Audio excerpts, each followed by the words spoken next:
여군이지만 해병대 수색대의 출신의 전설적인 여성이 한 남자 고등학교의 교사로 부임하게 되었고, 선생에게 성희롱 그리고 욕설과 교실에서 담배를 피는 등의 아나무인 행동을 하는 양아치 학생들을 모조리 정신개조를 시키면서 참교육시키는 이야기입니다.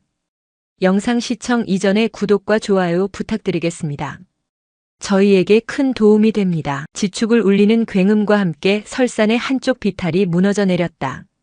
모든 것을 집어삼킬 듯 쏟아지는 새하얀 죽음의 파도 속에서 강찬옥 중사는 이를 악물었다.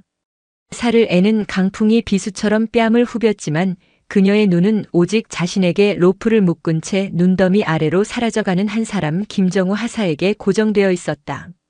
정우야, 정신 차려. 로프 놓지 마. 목이 찢어져라 외쳤지만 목소리는 눈보라에 흩어지고 말았다. 해병대 수색대에서도 최고 중에 최고만이 통과한다는 혹한기 산악 생존 훈련. 모든 것이 순조로웠다. 아니, 순조롭다고 그녀는 판단했다. 베테랑인 자신의 경험을 과신한 오만이 부른 참사였다. 정상으로 향하는 최단 코스를 고집한 것은 자신이었고, 미세하게 균열이 가있던 눈 처마의 위험 신호를 무시한 것도 자신이었다. 중사님, 먼저 가십시오. 간신히 연결된 무전기 너머로 쇳소리가 섞인 김정우 하사의 목소리가 들려왔다. 언제나 자신을 그림자처럼 따르며 해병대 최고의 여군이 되겠다고 말하던 22살의 청년. 그의 목소리는 죽음의 공포 속에서도 이상하리만치 침착했다. 헛소리하지 마. 당장 끌어올릴 테니까 버텨. 찬옥은 언손으로 미친 듯이 로프를 감아 올렸다.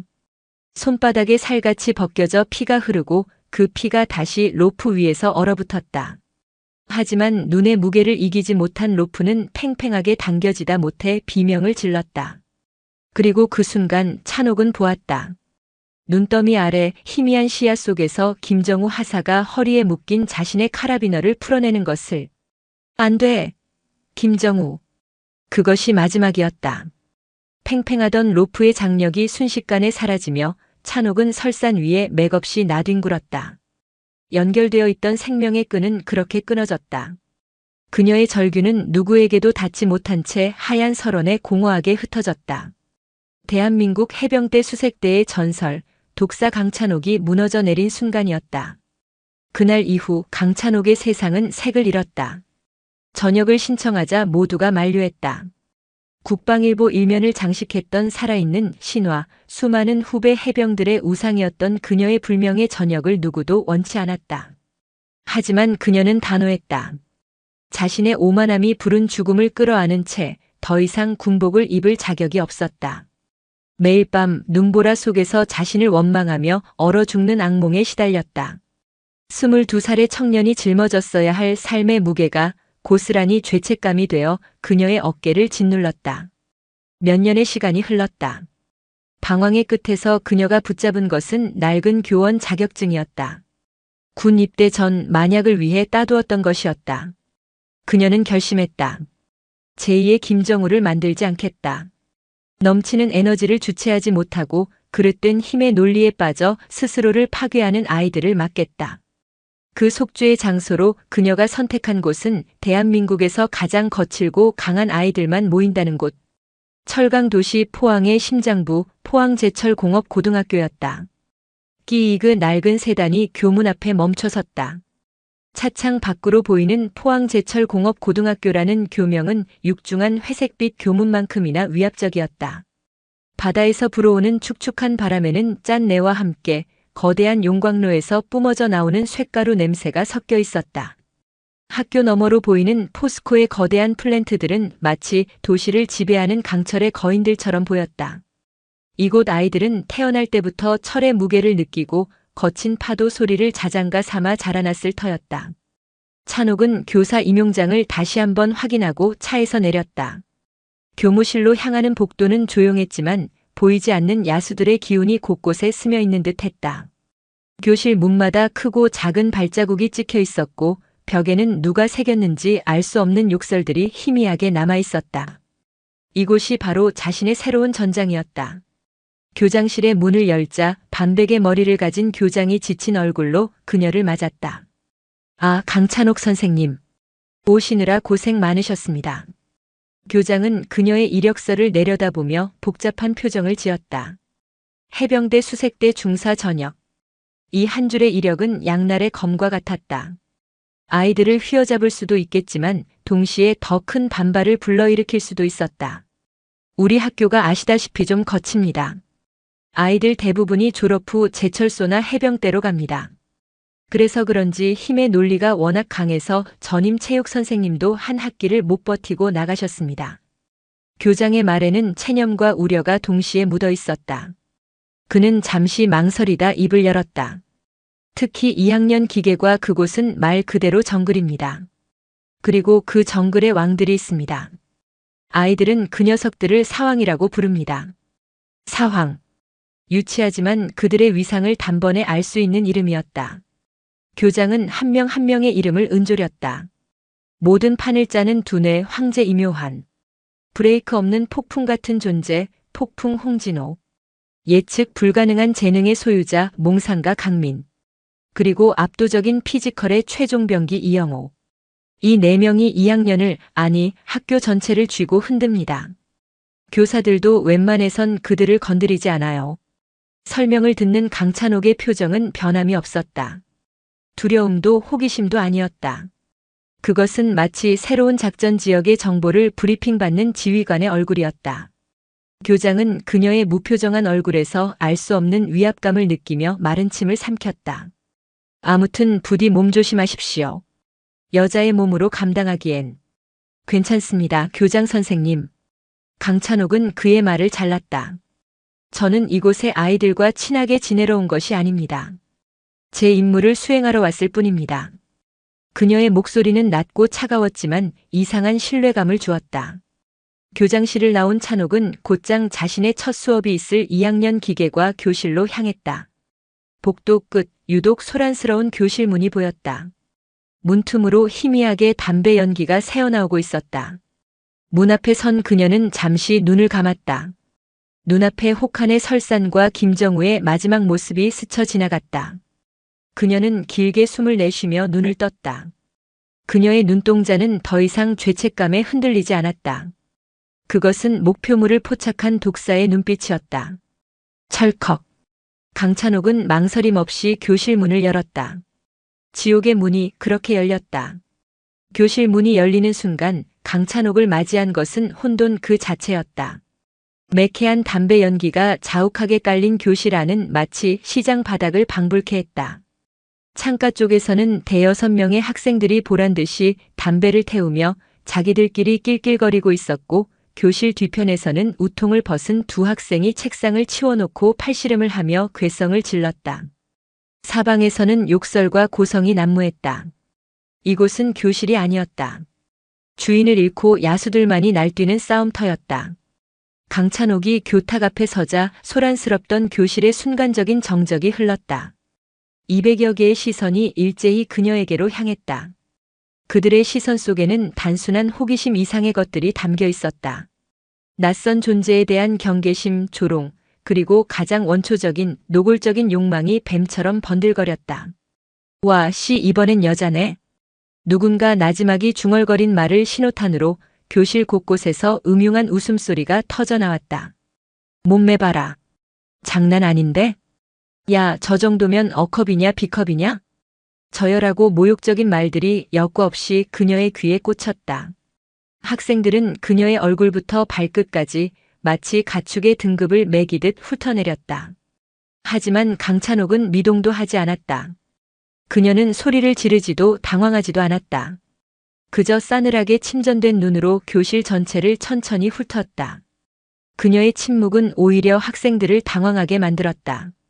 그때 교실의 가장 안쪽 마치 왕좌처럼 책상 4개를 붙여놓고 앉아있던 무리의 중심에서 한 명이 일어섰다. 새빨간 머리, 날카로운 눈매, 짝다리를 짚은 채 온몸으로 불만을 표출하는 듯한 학생. 폭풍 홍진호였다. 그는 성큼성큼 강찬옥 앞으로 다가와 섰다. 그리고는 대놓고 그녀의 가슴을 노골적으로 응시하며 입꼬리를 비틀어 올렸다. 뭡니까? 새로운 체육선생? 우리 학교가 어떤 데인 줄 알고 여자 혼자 기어들어와. 홍진호의 도발에 주변의 학생들이 다시 낄낄거리기 시작했다. 강찬옥은 여전히 표정 없는 얼굴로 홍진호를 마주볼 뿐이었다. 대답 없는 그녀의 태도에 자존심이 상한 홍진호의 얼굴이 붉어지려는 찰나 뒤쪽에서 나지막한 목소리가 들려왔다. 진호야, 그만해라. 신입한테 너무 과격하잖아. 사왕의 리더 황제 이묘한이었다.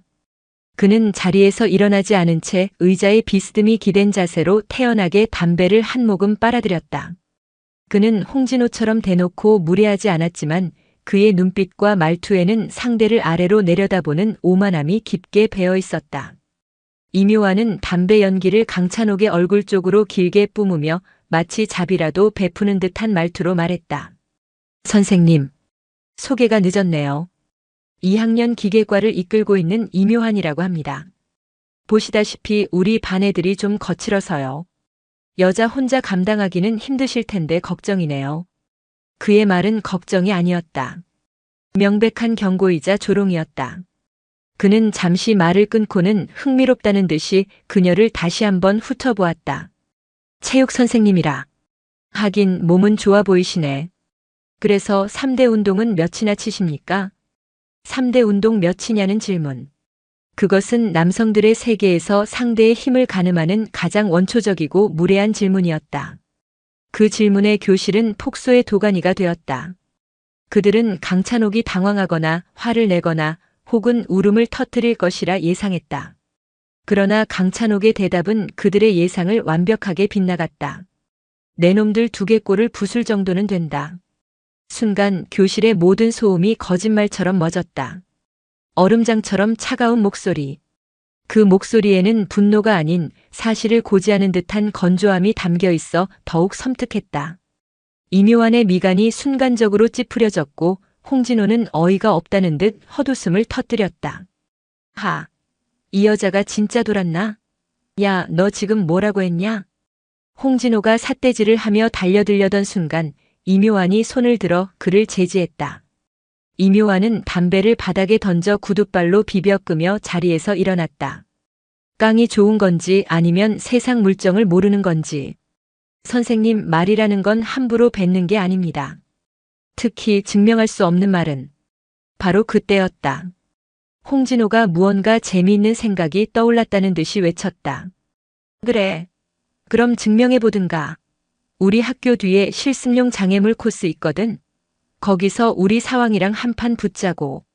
만약 우리가 이기면 오늘 뱉은 말 사과하고 2번 다시 우리 일에 간섭하지 말고 조용히 꺼져. 어때, 콜? 그것은 단순한 내기가 아니었다. 새로운 여교사의 길을 완전히 꺾어버리고 자신들의 권위를 다시 한번 전교에 공표하려는 그들만의 그릇된 환영의식이었다. 모든 학생들의 시선이 강찬옥에게로 향했다. 그 누구도 그녀가 이 제안을 받아들이리라 생각하지 않았다. 상식적으로 건장한 남학생 4명을, 그것도 학교에서 가장 강하다는 사왕을 여교사 혼자서 상대하는 것은 불가능했다. 하지만 강찬옥은 기다렸다는 듯이 망설임 없이 대답했다. 좋다. 그녀의 짧은 대답에 이번에는 이묘한을 포함한 사왕 모두의 얼굴에 당혹감이 스쳤다. 대신 조건이 있다. 강찬옥은 말을 이었다. 그녀의 눈이 사왕 4명을 차례로 훑었다. 내가 이기면 앞으로 내 수업 시간에 너희는 학생이 아니라 훈련병이다. 내 모든 지시에 절대 복종한다. 담배, 욕설, 지각, 그 어떤 이의도 허용하지 않는다. 할 수 있겠나? 그녀의 역제 안에 학생들은 잠시 술렁였다. 하지만 곧 사왕에 대한 절대적인 신뢰를 바탕으로 다시 비웃음을 터뜨렸다. 그들에게 있어 이 대결의 승패는 이미 결정된 것이나 마찬가지였다. 이묘한은 잠시 강찬옥의 눈을 응시했다. 그 어떤 두려움도 허세도 없는 깊고 고요한 눈. 알 수 없는 위화감이 등골을 스쳤지만 그는 이내 고개를 저으며 오만한 미소를 지었다. 재미있군요. 좋습니다. 그 제안 받아들이죠. 내일 아침 8시 장애물 코스에서 보도록 하지. 강찬옥은 그 말만 남긴 채 미련 없이 몸을 돌려 교실을 나섰다. 그녀가 사라지자 교실은 곧바로 승리를 예감한 야수들의 함성으로 가득 찼다. 그들은 내일 있을 쇼를 기대하며 새로운 장난감을 얻은 아이들처럼 들떠 있었다. 하지만 그들은 알지 못했다. 자신들이 지금 막 잠들어 있던 독사의 꼬리를 밟았다는 사실을. 다음 날 아침 포항제철고는 개교 이래 가장 뜨거운 열기로 들끓었다. 사황과 새로운 여교사의 장애물 코스 대결 소식은 밤사이에 전교로 퍼져나갔고 첫 수업이 시작되기도 전인 이른 아침부터 학교 뒤편 장애물 코스 주변은 구경꾼들로 인산인해를 이뤘다. 학생들은 담벼락 위, 실습동 옥상 등 자리를 잡을 수 있는 곳이라면 어디든 올라가 세기의 대결을 기다렸다. 분위기는 마치 로마의 콜로세움에서 검투사들의 결투를 기다리는 관중들처럼 흥분과 기대로 가득 차 있었다. 야, 넌 어디에 걸었냐? 당연히 사황이지. 10분도 못 버티고 울면서 뛰쳐나온다에 내 오늘 점심을 건다. 모두의 예상은 한쪽으로 기울어 있었다. 그들에게 이 대결은 결과가 뻔한 쇼에 불과했다. 얼마 지나지 않아 군중의 환호성과 함께 사황이 모습을 드러냈다. 이묘한, 홍진호, 강민, 이영호. 그들은 마치 개선장군처럼 학생들의 환호에 손을 흔들어 보이며 여유롭게 출발선으로 걸어왔다. 저마다 최고급 브랜드의 트레이닝복을 입고 자신감 넘치는 표정으로 몸을 풀었다. 특히 최종병기 이영호의 단단한 근육과 거대한 덩치는 그 자체만으로도 상대방을 압도하는 위압감을 풍겼다. 그들이 자리를 잡고 잠시 후 강찬옥이 나타났다. 요란한 등장이었던 사황과 달리 그녀는 소리 없이 나타나 조용히 출발선으로 향했다. 그녀의 복장은 군더더기 없었다. 몸에 딱 맞는 검은색 민소매 트레이닝 셔츠와 카고 바지. 화장기 없는 얼굴, 단정하게 묶어 올린 머리. 그녀의 등장에 학생들은 휘파람을 불고 야유를 보냈지만 그녀는 아무것도 들리지 않는다는 듯 오직 전방의 장애물 코스만을 응시했다. 그 모습은 경기에 임하는 선수가 아니라 작전에 투입되기 직전의 특수요원과 같았다. 준비됐나, 선생님? 이묘한이 마지막으로 비웃음 섞인 질문을 던졌다. 강찬옥은 대답 대신 출발 신호를 맡은 학생에게 고갯짓을 준비 출발. 신호와 동시에 4명의 야수들이 땅을 박차고 뛰쳐나갔다. 특히 홍진호와 이영호는 무서운 속도로 치고 나가며 초반부터 격차를 벌리기 시작했다. 학생들은 열광적인 함성을 질렀다. 그들의 눈에는 이미 강찬옥이 멀찌감치 뒤처져 힘겹게 따라오는 모습이 그려지고 있었다.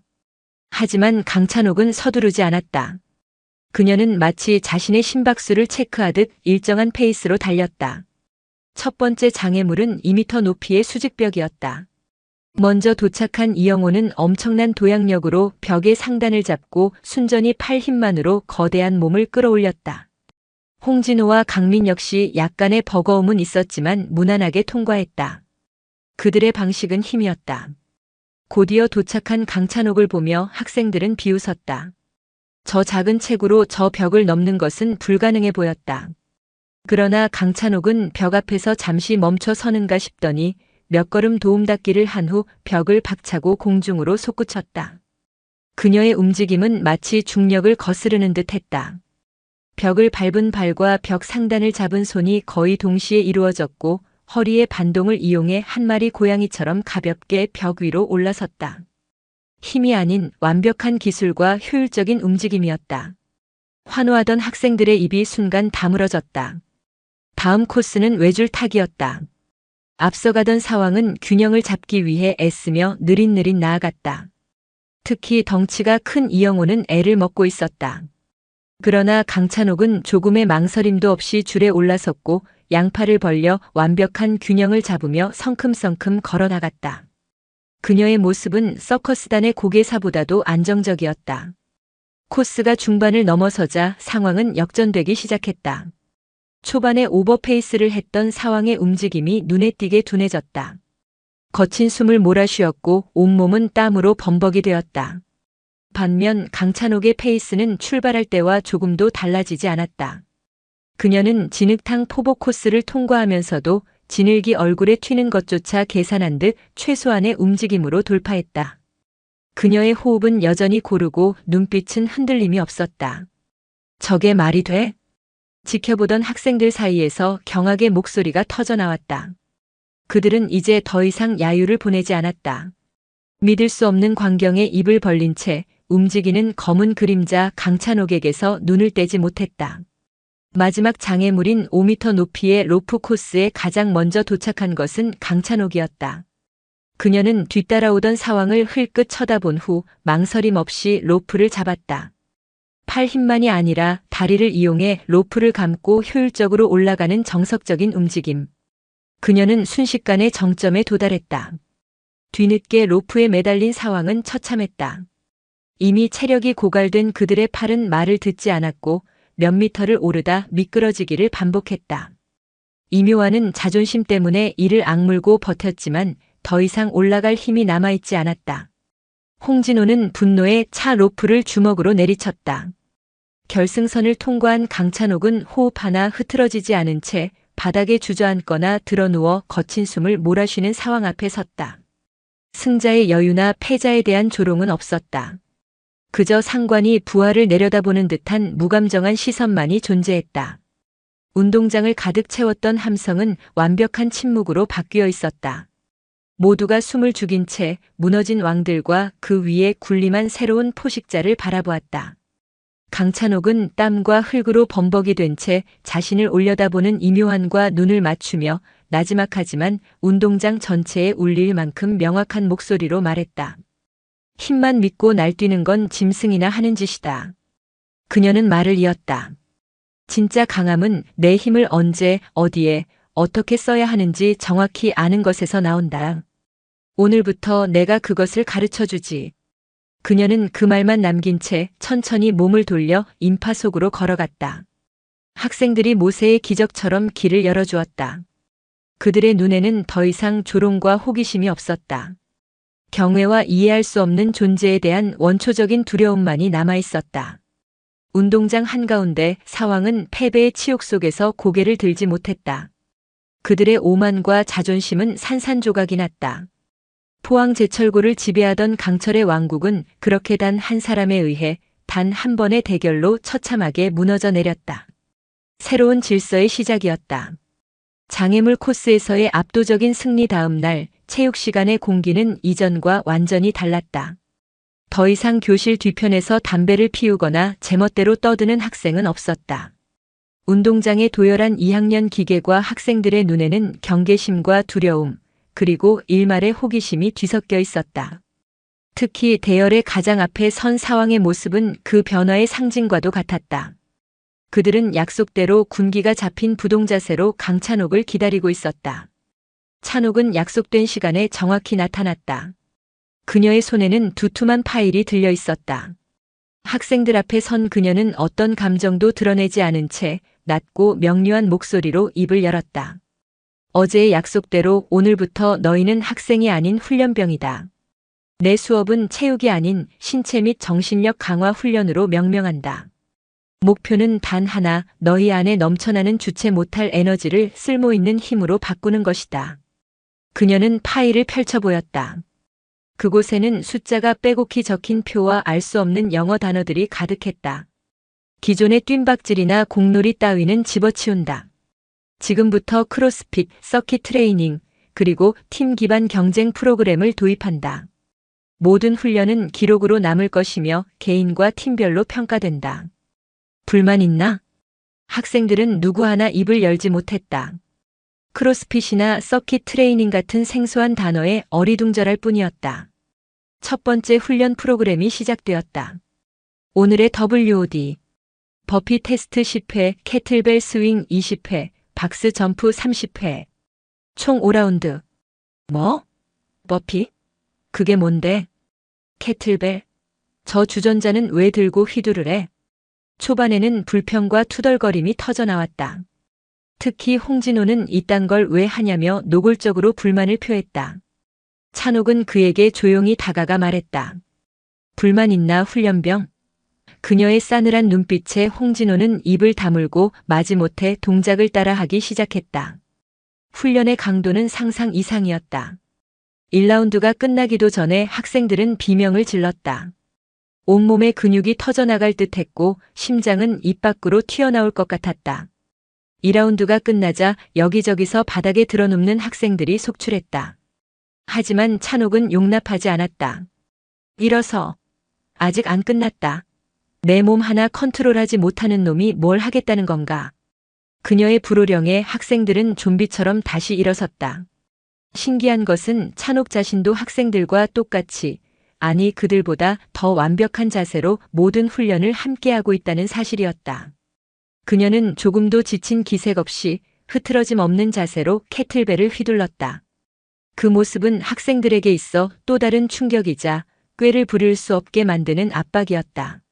마지막 5라운드가 끝났을 때 운동장에는 살아있는 송장이 된 학생들이 널브러져 있었다. 하지만 이상한 변화가 감지되었다. 극심한 고통 속에서도 몇몇 학생들의 얼굴에는 한계를 돌파했다는 희미한 성취감이 떠올라 있었다.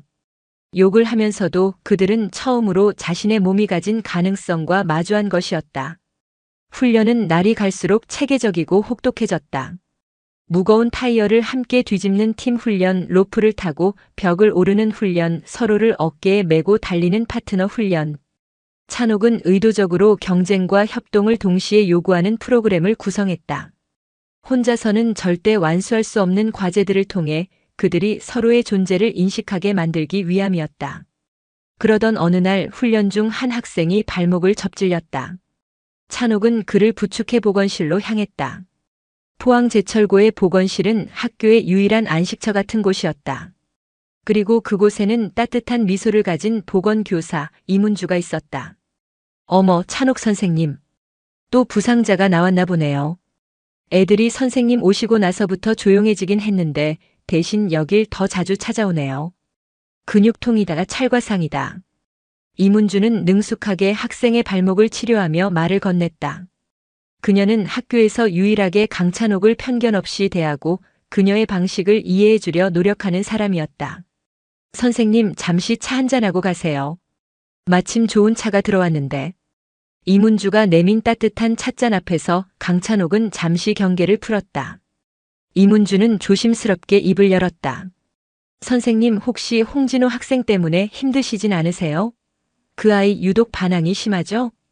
찬옥이 고개를 끄덕이자 이문주는 잠시 망설이다 서랍에서 낡은 상담 기록 파일 하나를 꺼냈다.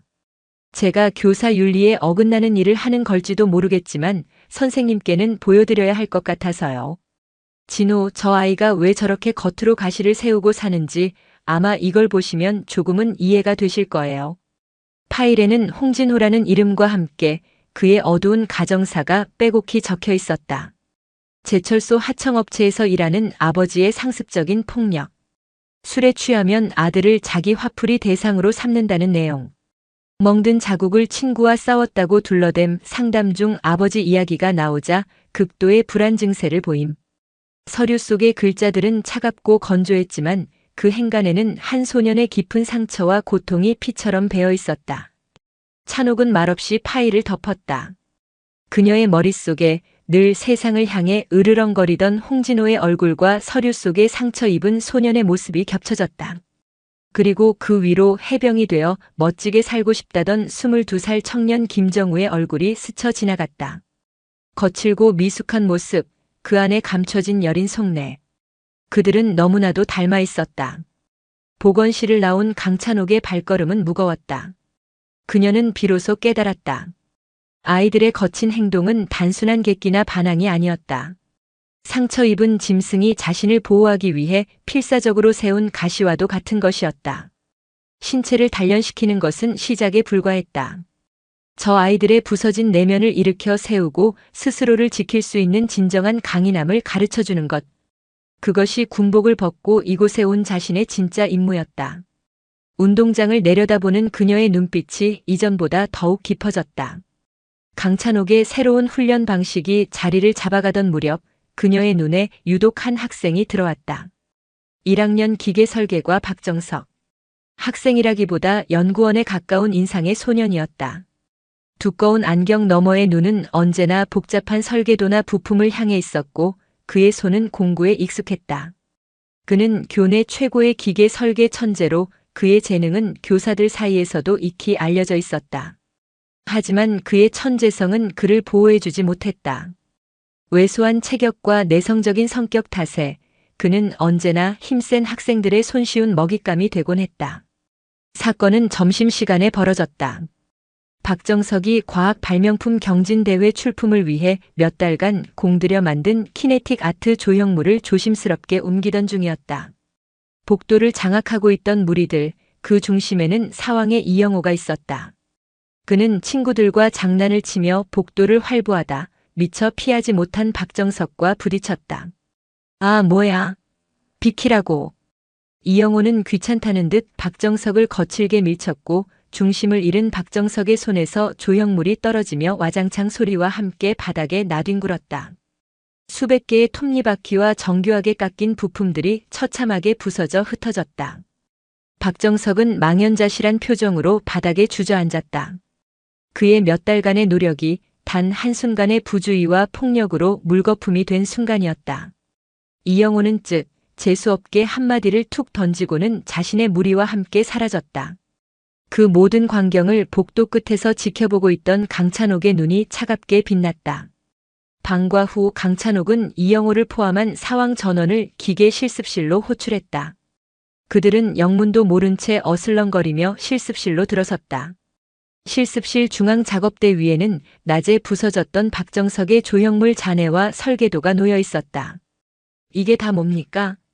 이묘한이 의아하다는 듯 물었다. 강찬옥은 턱짓으로 잔해를 가리켰다. 이영호 훈련병이 오늘 부순 물건이다. 너희 4명이 지금부터 이것을 원상복구하도록. 사왕의 얼굴에 황당한 기색이 떠올랐다. 아니, 장난하십니까? 우리가 이걸 어떻게 고칩니까? 홍진호가 발끈하며 소리쳤다. 훈련병의 임무는 질문이 아니라 수행이다. 설계도와 공구는 모두 갖춰져 있다. 시작해. 강찬옥의 단호한 명령에 그들은 마지못해 작업대 앞으로 모여들었다.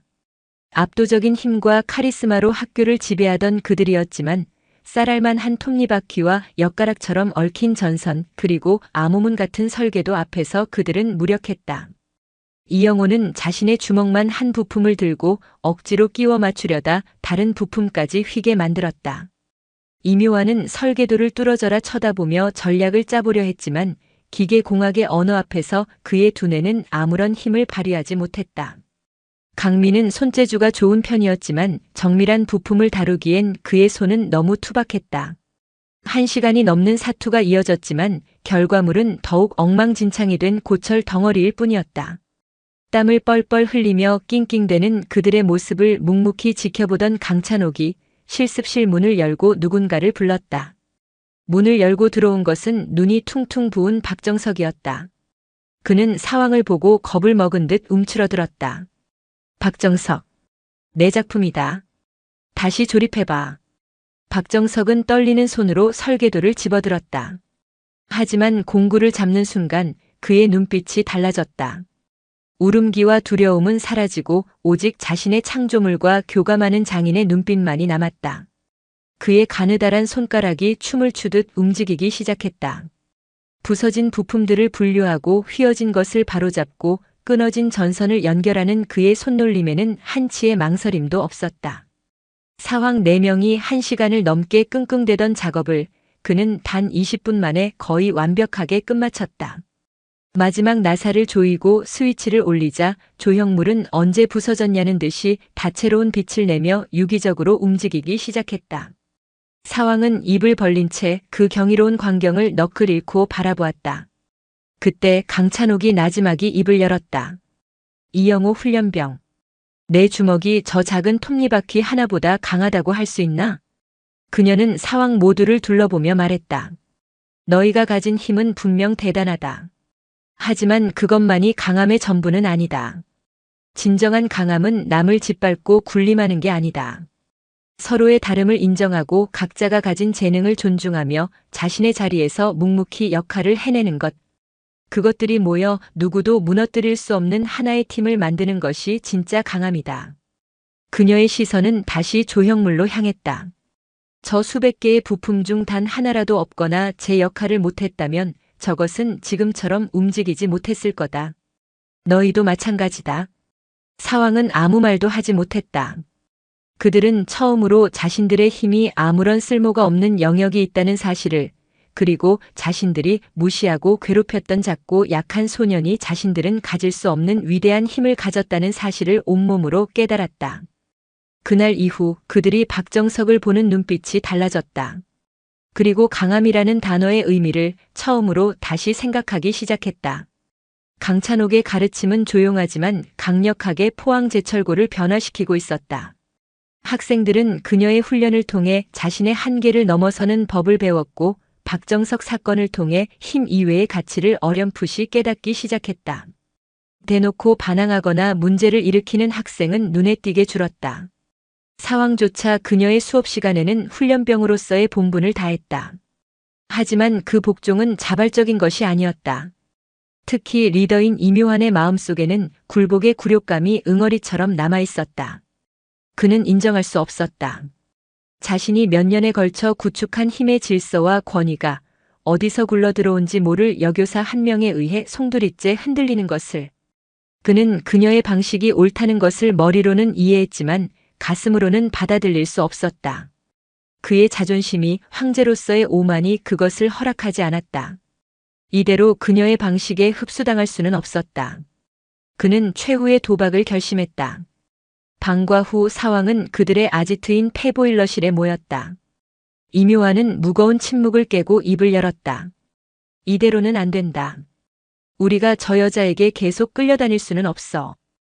홍진호가 기다렸다는 듯이 맞장구를 쳤다. 맞아. 맨날 훈련병이니 뭐니 쪽팔려 죽겠어. 한판 제대로 붙어서 박살을 내버려야 돼. 이영호는 말없이 주먹을 쥐었다 폈고 강민은 흥미롭다는 눈빛으로 이묘한을 바라보았다. 하지만 힘으로는 안 된다는 거 우리 모두 알잖아. 장애물 코스에서 이미 증명됐어. 강민의 냉철한 지적에 이묘한은 고개를 끄덕였다. 그래. 저 여자는 괴물이야. 우리가 아는 상식으로는 이길 수 없어. 그래서 생각했다. 우리가 만든 판에서 우리의 규칙으로 싸우는 거다. 이묘한의 눈이 번뜩였다. 그는 비장한 표정으로 자신의 계획을 털어놓았다. 일주일. 딱 일주일간 우리 사왕이 직접 짠 특별훈련 프로그램을 저 여자에게 제안하는 거다. 우리와 똑같이 모든 훈련을 함께 완수하라고. 그게 통할까? 저 여자는 지치지도 않잖아. 이영호가 의문을 표했다. 혼자라면 그렇겠지. 하지만 우리 30명 전체가 함께 한다면 우리가 만든 프로그램은 체력뿐만 아니라 정신력까지 한계로 몰고 갈 거다. 버틸 수 없을걸. 여자의 몸으로. 이묘한의 목소리에는 자신감이 실려 있었다. 이것은 단순한 체력 대결이 아니었다. 자신들의 권위를 되찾기 위한 마지막 전쟁 선포였다. 다음 날 이묘한은 자신들을 따르는 무리 약 30명을 이끌고 체육관에서 훈련을 준비하던 강찬옥에게 향했다. 강찬옥 선생님. 그는 더 이상 교관님이라 부르지 않았다. 그의 부름에 강찬옥은 하던 동작을 멈추고 돌아섰다. 이묘한은 그녀의 눈을 똑바로 마주하며 준비해온 선전포 고문을 읊었다. 선생님의 능력이 뛰어나다는 건 인정합니다. 하지만 선생님의 방식만이 정답이라고는 생각하지 않습니다. 그래서 저희는 저희의 방식으로 선생님의 자격을 다시 한번 묻고자 합니다. 그는 한 걸음 앞으로 나서며 최후 통첩을 했다. 앞으로 일주일간 저희가 직접 계획한 지옥 훈련을 저희와 함께 완수해 주십시오. 만약 선생님께서 모든 훈련을 완수하신다면 저희는 그 어떤 불만도 없이 선생님을 진정한 스승으로 모시고 따르겠습니다. 하지만 만약 중간에 포기하신다면 저희의 방식이 틀리지 않았음을 인정하고 조용히 이 학교를 떠나주십시오. 체육관에 무거운 정적이 흘렀다. 그것은 그녀의 모든 것을 건 거부할 수 없는 도박이었다. 학생들은 숨을 죽인 채 강찬옥의 입을 바라보았다. 그녀가 분노하거나 혹은 황당해하며 거절할 것이라 예상했다. 하지만 강찬옥의 반응은 그들의 예상을 또다시 뛰어넘었다. 그녀는 그 제안을 기다렸다는 듯 희미한 미소까지 지어 보였다. 좋다. 너무나도 간단한 승낙에 오히려 이묘한이 당황했다. 강찬옥은 그에게 천천히 다가갔다. 하지만 조건이 있다. 그녀의 눈빛은 이미 교사가 아닌 해병대 수색대의 독사교관으로 돌아와 있었다. 그 일주일 동안 너희는 학생이 아니다. 스스로 지옥을 말했으니 그에 걸맞은 대우를 해주지. 너희는 내 훈련병이며 너희가 짠 계획표는 단순한 참고 자료일 뿐이다. 모든 훈련의 통제권은 나에게 있다. 내 방식에 무조건 따른다. 할 수 있겠나? 그녀의 말에는 거부할 수 없는 압도적인 카리스마가 실려 있었다. 이묘한은 자신들이 판 무덤에 스스로 들어왔다는 기묘한 예감을 느꼈지만 이미 주사위는 던져졌다. 그는 마른 침을 삼키며 대답했다. 좋습니다. 그 조건 받아들이죠. 그럼 내일 새벽 5시 운동장에서 보도록 하지. 훈련병들. 강찬옥은 그 말과 함께 이묘한의 어깨를 툭 치고 지나갔다. 학생들은 자신들이 승리했다고 생각하며 환호성을 질렀지만 이묘한은 알 수 없는 불안감에 휩싸였다. 강찬옥의 마지막 눈빛. 그것은 도전을 받아들인 자의 눈빛이 아니었다. 완벽한 함정을 파놓고 사냥감이 제 발로 걸어 들어오기를 기다린 포식자의 눈빛이었다. 다음 날 새벽 5시. 동이 트기 전에 푸르스름한 어둠이 포항제철고 운동장을 감싸고 있었다. 차가운 새벽 공기 속에는 옅은 해무와 쇳가루 냄새가 뒤섞여 묘한 긴장감을 자아냈다. 운동장 중앙에는 약 30명의 학생들이 모여 있었다. 사왕을 필두로 강찬옥에게 반기를 든 정예 멤버들이었다. 그들의 얼굴에는 밤새 계획을 짜며 부풀렸을 승리에 대한 기대감과 자신감이 가득했다. 야, 저 여자 진짜 올까? 쫄아서 안 나오는 거 아니야? 나오면 땡큐지. 그럼 우리 승리인데. 그들이 낄낄거리며 떠드는 사이 어둠 속에서 한 인형이 소리 없이 나타났다. 전투복을 연상시키는 검은색 트레이닝복 차림의 강찬옥이었다. 그녀의 등장은 소란스럽던 운동장의 순간적인 정적을 가져왔다. 이묘한이 대표로 나서며 두툼한 서류철을 내밀었다. 그들이 밤새 머리를 맞대고 만든 지옥주 훈련 계획표였다. 턱걸이 100개, 팔굽혀펴기 500개처럼 단순한 힘을 과시하는 종목들로 가득 채워진 그들 나름의 가장 힘든 훈련 리스트였다. 약속대로 저희가 준비한 훈련 계획표입니다. 오늘부터 일주일간 이 스케줄대로. 이묘한의 말이 채 끝나기도 전에 강찬옥은 서류철을 받아들고는 그들의 눈앞에서 갈기갈기 찢어버렸다. 푸우브. 종이 조각들이 바람에 흩날리는 모습을 보며 그녀는 코웃음을 쳤다. 이따위 소꿉 장난으로 날 시험하려 했나? 지옥이라는 단어의 의미를 모르는 모양이군. 학생들의 얼굴에서 웃음기가 사라졌다. 당황과 분노가 뒤섞인 표정으로 그녀를 바라보았다. 강찬옥은 그들의 시선을 하나하나 꿰뚫어보며 얼음장처럼 차가운 목소리로 말했다. 너희가 원했으니 진짜 지옥을 보여주지. 지금부터 내가 재설계한 포항제철고 버전 지옥주 훈련을 시작한다. 첫 번째 훈련 IBS 기동 및 구보. 목표 지점 7포 해수욕장. 총거리 15km. 지금부터 시작. IBS. 학생들에게는 생소한 단어였다. 그들이 어리둥절해하는 사이 찬옥이 손짓하자 학교 창고에서 육중한 검은색 고무보트 IBS 여러 대가 모습을 드러냈다. 한 대의 무게만 100kg에 육박하는 해병대 훈련의 상징과도 같은 물건이었다. 한 조에 6명. 저 보트를 머리 위로 들고 뛴다. 나고자는 없다. 한 명의 실패는 조 전체의 실패다. 질문 있나? 질문을 할 엄두조차 내지 못했다. 그들은 마지못해 조를 나눠 삐걱거리는 소리를 내며 IBS를 들어 올렸다. 보트를 어깨에 맨 순간 학생들의 입에서 신음이 터져나왔다. 상상 이상의 무게가 어깨와 목을 짓눌렀다. 출발. 찬옥의 명령과 함께 지옥의 행군이 시작되었다. 학교 정문을 나선 그들은 포항의 젖줄인 형산강을 따라 달리기 시작했다. 처음에는 자신만만했던 학생들의 대열은 1km도 못 가서 흐트러지기 시작했다. 어깨의 고통, 터질 듯한 심장, 턱까지 차오르는 숨. 그들의 얼굴은 급격히 일그러졌다. 악, 씨 못 해먹겠네. 홍진호가 속한 조에서 불평이 터져나왔다. 무게를 이기지 못한 한 학생이 주저앉으며 보트가 한쪽으로 기울었다. 그 순간 함께 뛰던 강찬옥이 그들의 앞을 막아섰다. 전원 보트 내려. 학생들은 구세주라도 만난 듯 허겁지겁 보트를 내려놓았다. 하지만 그것은 휴식이 아니었다. 동료가 힘들어하면 이끌어줄 생각은 안 하고 불평만 늘어놓나? 전원 대가리 박아. 실시. 네. 대가리를 박으라고요? 내 말 못 들었나? 실시. 그녀의 불호령에 학생들은 울며 겨자 먹기로 차가운 아스팔트 바닥에 머리를 박았다. 시민들이 출근길의 기이한 광경을 쳐다봤지만 그녀는 아랑곳하지 않았다. 10분이 지났을까 학생들의 무릎과 팔이 사시나무처럼 떨리기 시작했다. 일어서. 다시 보트 들고 출발한다. 명심해라. 지금부터 너희는 하나다. 옆에 있는 동료는 경쟁자가 아니라 내 목숨을 책임질 전우다. 그녀의 외침은 단순한 구호가 아니었다. 뼈에 새기는 듯한 서늘한 진실이었다. 그들은 다시 보트를 들어 올렸다. 이전보다 더 무겁게 느껴졌지만 이상하게도 서로에게 의지하며 발을 맞추기 시작했다. 해안도로에 접어들자 상황은 더욱 악화되었다. 바다에서 불어오는 맞바람이 그들의 체력을 급격히 소진시켰다. 몇몇 학생들은 거의 탈진 상태에 이르렀다.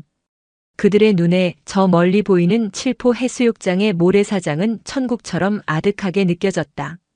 마침내 목표 지점에 도착했을 때 학생들은 그대로 모래사장에 쓰러져 시체처럼 널브러졌다. 하지만 지옥은 이제 시작이었다. 5분간 휴식. 그 후 PT 체조를 시작한다. 학생들의 얼굴에 절망이 떠올랐다. 그들은 자신들이 제안한 지옥이 정말로 자신들을 죽일 수도 있겠다는 공포를 처음으로 느꼈다. 강찬옥은 그들의 한계와 절망을 먹고 자라는 악마처럼 보였다. 첫날에 해가 중천에 떴을 때 30명의 학생들은 깨달았다. 앞으로의 일주일은 그들의 인생에서 가장 긴 일주일이 될 것이라는 사실을. 지옥주의 문턱을 넘은 아이들에게 하루하루는 생존을 위한 투쟁이었다. 강찬옥이 설계한 훈련은 단순한 육체적 고통을 넘어 그들의 정신을 극한까지 몰아붙였다. 이틀째는 해병대의 상징인 통나무 PT였다. 수백 킬로그램에 달하는 통나무를 어깨에 메고 앉았다 일어서기를 반복하고 머리 위로 들어 올린 채 해안가를 달렸다. 통나무의 거친 표면이 어깨를 파고들어 살같이 벗겨졌고 모두의 힘이 하나로 모이지 않으면 단 한 걸음도 나아갈 수 없었다. 하나, 둘, 구호 소리 작다.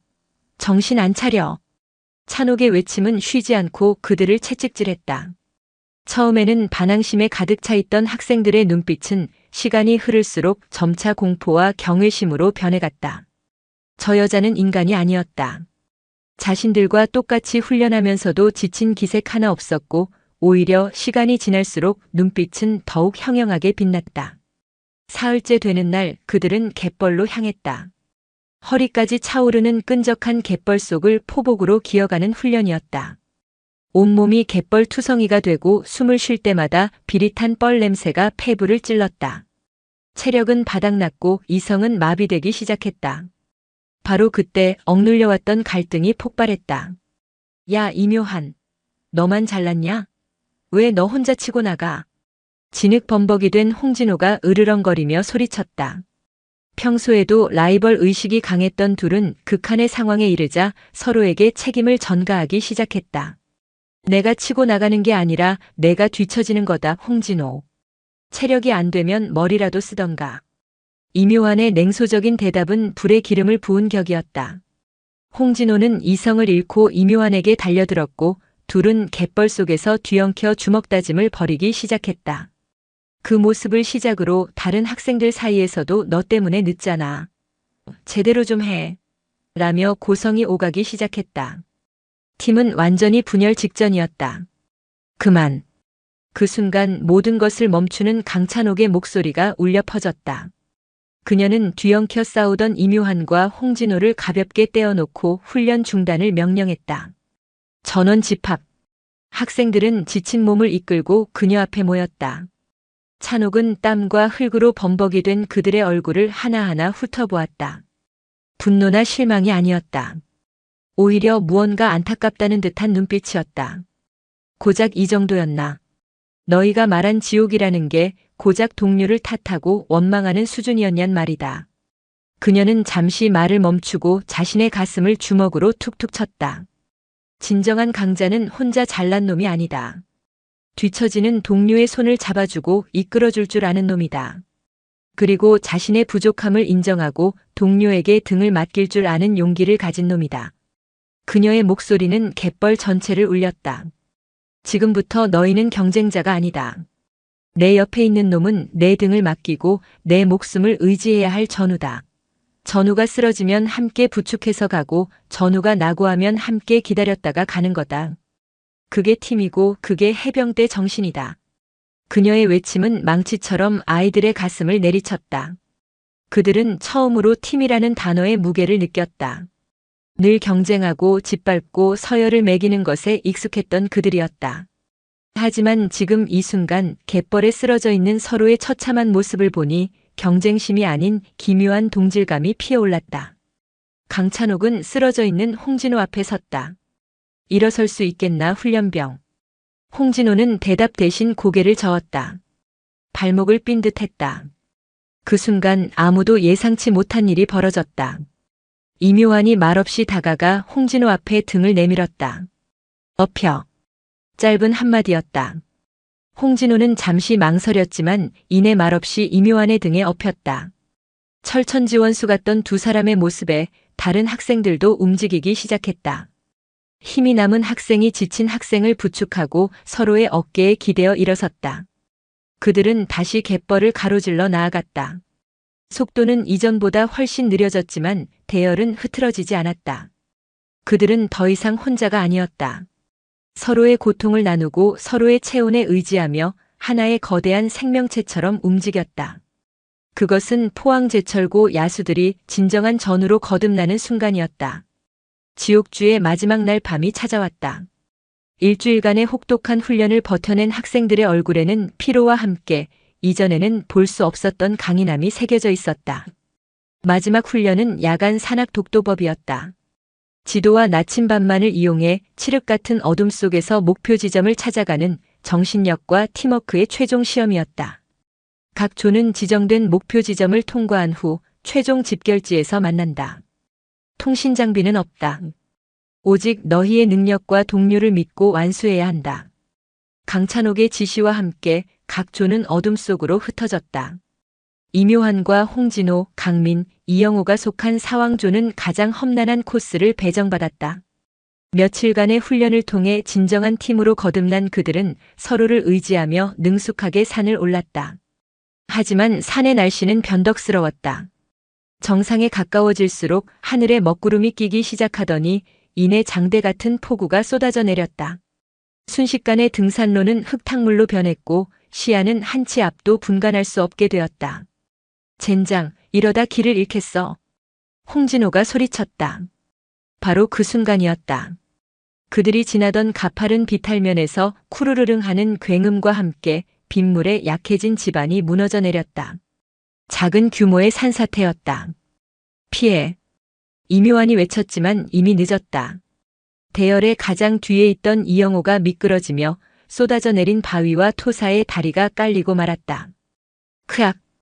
이영호의 고통스러운 비명이 어둠 속을 갈랐다. 학생들은 공포에 질려 그 자리에 얼어붙었다. 이영호의 다리는 거대한 바위 밑에 깔려 있었고 폭우로 인해 주변의 흙이 계속해서 흘러내려 그를 덮치고 있었다. 통신은 두절되었고 구조 요청은 불가능했다. 이대로라면 이영호는 과다출혈과 저체온증으로 위험해질 수 있는 절체절명의 위기였다. 어떡하지? 영호가. 학생들이 공포에 질려 우왕좌왕하는 바로 그 순간. 전원 조용. 모든 소음을 잠재우는 강찬옥의 목소리가 울렸다. 언제 그들 곁으로 왔는지 그녀는 비를 맞으며 이영호의 상태를 살피고 있었다. 그녀의 눈빛은 이전과 완전히 달랐다. 따뜻한 교사도 엄한 교관도 아니었다. 수많은 전장을 겪으며 생과 사의 경계를 넘나들던 지휘관, 독사의 눈빛으로 돌아와 있었다. 지금부터 내 명령에만 따른다. 질문은 받지 않는다. 복명복창만 한다. 그녀의 목소리에는 공포에 질린 이들을 통솔하는 절대적인 힘이 있었다. 이묘한. 예. 넌 머리가 좋으니 주변 지형을 이용해 가장 안전하고 효율적인 구조 계획을 5분 안에 수립한다. 빗물이 흘러내리는 방향, 추가 붕괴 위험까지 모두 계산해. 홍진호. 예. 넌 힘이 좋으니 대원들을 이끌고 주변의 흙더미를 치운다. 단 바위를 건드려서는 안 된다. 2차 붕괴를 유발할 수 있다. 강민. 예.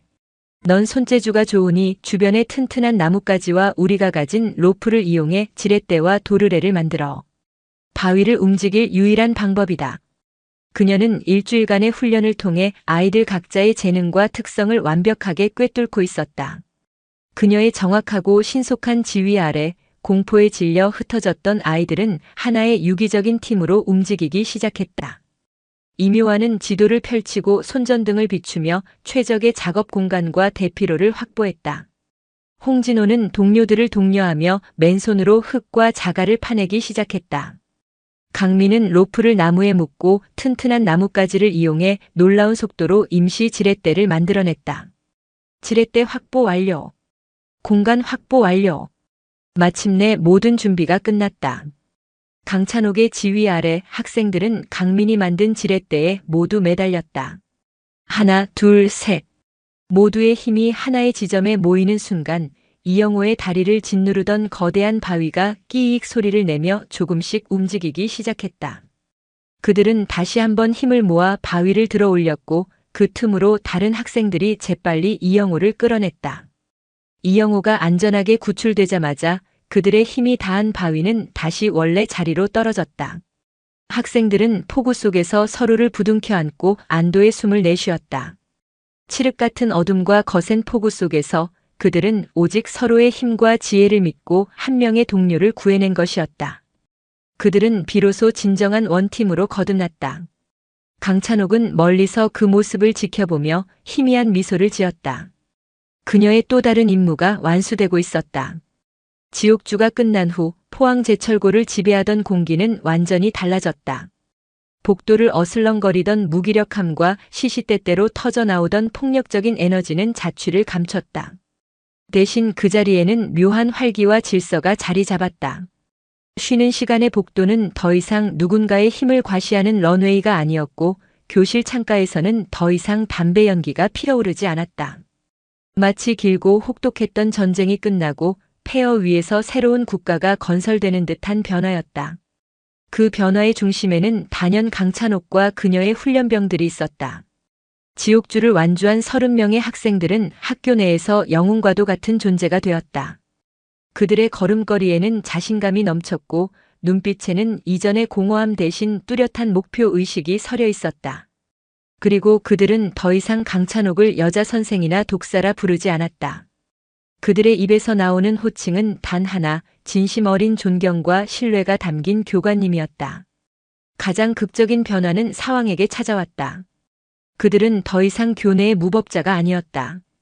지옥주와 산사태 사건을 겪으며 진정한 리더십의 의미를 깨달은 그들은 각자의 자리에서 학교의 긍정적인 변화를 이끄는 새로운 황제로 거듭났다. 황제 이묘화는 그의 탁월한 두뇌와 통솔력을 긍정적인 방향으로 사용하기 시작했다. 그는 학생회장 선거에 출마하여 모두가 자신의 자리에서 주인공이 되는 학교라는 슬로건으로 압도적인 지지를 받아 당선되었다. 그는 더 이상 주먹으로 학생들을 통제하지 않았다. 대신 학생들의 의견을 수렴하여 불합리한 교칙을 개정하고 다양한 동아리 활동을 장려하며 학교에 새로운 활기를 불어넣었다. 폭풍 홍진호는 자신의 주체 못할 에너지를 쏟아낼 새로운 무대를 찾았다. 그는 교내 스포츠클럽 연합의 주장이 되어 엉망이었던 클럽들을 하나로 통합하고 체계적인 훈련 시스템을 도입했다. 그는 예전처럼 혼자 날뛰지 않았다. 팀보다 위대한 선수는 없다는 말을 입에 달고 살며 이기적인 플레이를 하는 후배들을 따끔하게 혼내고 뒤처지는 팀원들을 격려하며 진정한 팀워크를 강조하는 리더로 성장했다. 그의 붉은 머리는 더 이상 반항의 상징이 아니었다. 열정의 상징이 되었다. 몽상가 강민과 천재 박정석은 누구도 예상치 못한 최고의 파트너가 되었다. 강민의 기발하고 예측 불가능한 아이디어와 박정석의 정교하고 완벽한 설계 능력이 결합되자 엄청난 시너지가 폭발했다. 그들은 팀을 이루어 각종 전국 단위 발명품 경진대회와 로봇 경진대회에 출전했고 연이어 대상을 휩쓸며 포항제철고의 이름을 전국에 알렸다. 더 이상 박정석을 괴롭히는 학생은 없었다. 그는 사왕 강민의 파트너이자 학교의 자랑이 되었다. 최종병기 이영호의 변화는 가장 조용했지만 가장 깊은 울림을 주었다. 산사태에서 동료들에 의해 구조된 경험은 힘의 의미에 대해 다시 생각하게 만들었다. 그는 과거의 자신처럼 방황하는 문제와 후배들을 찾아다니기 시작했다. 그는 후배들에게 주먹을 휘두르는 대신 그들의 이야기를 들어주고 자신의 경험을 이야기해주며 그들을 훈련장으로 이끌었다. 진짜 강한 놈은 약한 놈을 괴롭히는 놈이 아니라 지켜주는 놈이다. 그의 묵직한 한마디는 어떤 설교보다도 강한 힘을 가졌다. 가을이 깊어지고 포항제철고의 연례 행사인 체육대회가 열렸다. 예년 같았으면 과시와 폭력이 난무하는 또 다른 전쟁터였을 운동장은 올해만큼은 진정한 축제의 장이 되었다. 학생들은 질서정연하게 각자의 자리에서 경기에 임했고 승패에 상관없이 서로를 격려하고 응원했다. 강찬옥은 단상 위에서 그 모든 광경을 조용히 지켜보고 있었다. 학생회장 완장을 찬 임요환이 전체를 지휘하고 심판 완장을 찬 홍진호가 공정하게 경기를 운영했다. 강민과 박정석은 자신들이 만든 드론을 날려 경기를 촬영했고 이영호는 부상당한 후배를 부축해 의무실로 향하고 있었다. 그 모습을 바라보는 강찬옥의 눈시울이 뜨거워졌다. 그녀의 눈앞에 문득 한 사람의 환영이 나타났다. 몇 년 전 혹한의 설산에서 잃어버렸던 22살의 청년 김정우 하사였다. 늘 악몽 속에서 원망의 눈빛으로 나타나 그녀를 괴롭혔던 그가 오늘은 환하게 웃고 있었다. 그는 멀리서 그녀를 향해 해병대의 가장 절도 있는 동작으로 거수 경례를 하고 있었다. 잘하셨습니다, 중사님. 임무 완수하셨습니다. 환청과도 같은 목소리가 뇌리를 스쳐 지나갔다. 그 순간 강찬옥은 자신을 짓누르던 마지막 죄책감의 무게를 완전히 내려놓을 수 있었다. 그녀는 눈물을 흘리지 않았다.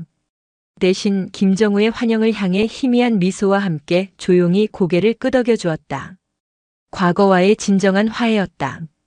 그녀는 거칠고 미숙했던 야수들을 세상에서 가장 강인하고 끈끈한 분대로 만들어냈다. 군복을 벗고 교복을 입은 아이들 앞에 섰지만 그녀는 교관으로서가 아닌 한 명의 진정한 스승으로서 가장 완벽하게 임무를 완수한 것이었다. 체육대회의 마지막 계주 경기. 마지막 주자로 나선 홍진호가 폭풍처럼 달려 결승선을 통과하자 모든 학생들이 운동장으로 쏟아져 나와 서로를 부둥켜 안고 환호했다. 그 환호성의 중심에서 강찬옥은 조용히 몸을 돌려 자신의 자리로 돌아갔다. 그녀의 임무는 끝났지만 그녀의 이야기는 이제 막 시작되고 있었다. 포항의 거친 바다와 뜨거운 용광로를 닮은 아이들 곁에서 그녀는 자신의 새로운 존재 이유를 찾은 것이었다. 오늘도 시청해 주셔서 감사합니다. 영상이 즐거우셨다면 구독과 좋아요 부탁드리겠습니다.